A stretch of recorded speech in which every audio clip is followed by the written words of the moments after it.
Una sa lahat, lubos ako nagpapasalamat sa Panginoon sa dahil natupad at ibinigay niya sa araw na ito ang isa sa pinaka-importanteng parte ng buhay ko.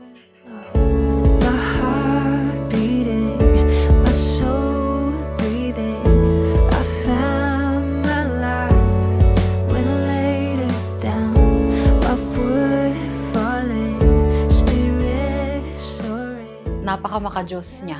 As in, yung buhay niya is si God talaga ang kanyang top 1 priority. Lubos ako nagpapasalamat sa Panginoon dahil nakilala ko siya at super maasikaso siya sa lahat ng bagay. What treasure waits within your sky?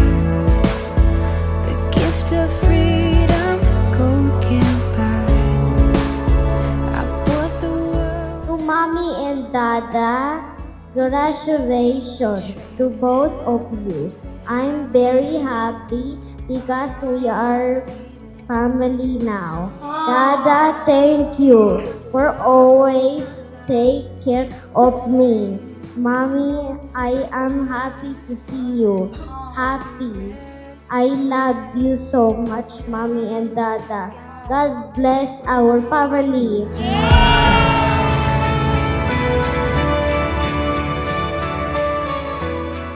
Nagdasal ako sa Panginoon na kung siya na, sana siya na talaga.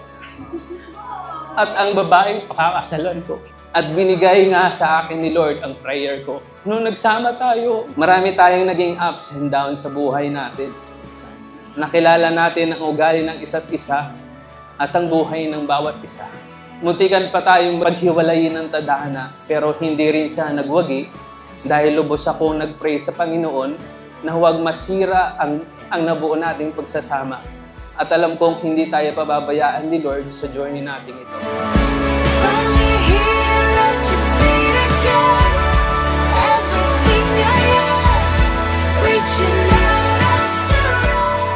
Today, I vow to cherish and honor you all the days of my life.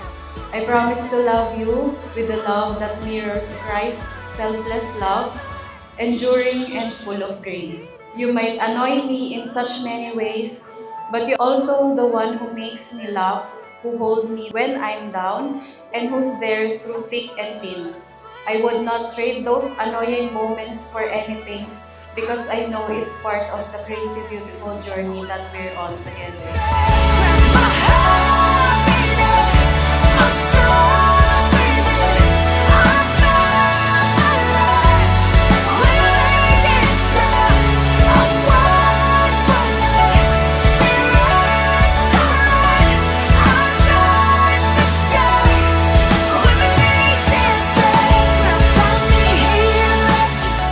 Mula sa araw na to, hindi ka na mag-iisa.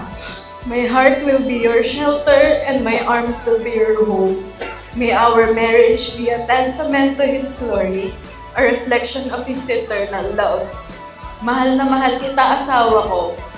From Mrs. Recluta.